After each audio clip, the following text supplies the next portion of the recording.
Many a times a homeopathic doctor encounters patients in their clinic of warts.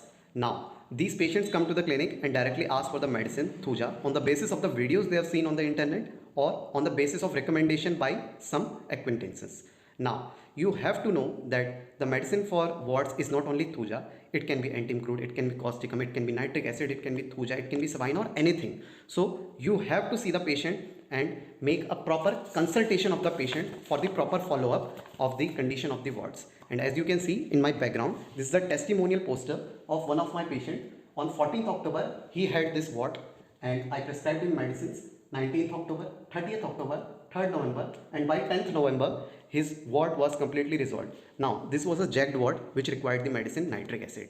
Now, if this patient would have asked me for Thuja directly, and as a doctor, if I would have compromised with my medical ethics, I would have directly given him Thuja, would that be a proper cure? No. So as a doctor, you should always consult a patient on the basis of his condition of wart, his type of wart, and you also have to maintain the proper consultation prescription as I have shown you in this record, and then only you have to prescribe the medicine. So this was my short video about the description of this common problem of warts for which a homeopathic doctor often encounters with such patients who directly ask for the medicine Thuja without knowing that there can be many types of warts, jagged warts, pedunculated warts and papilloform warts and many more. So if you find this video useful, you can kindly subscribe both our channels, Dr. Piyush Fulara and Kailash Multi Speciality Clinic, and you will find more such knowledgeable content in both of these channels. Thank you so much.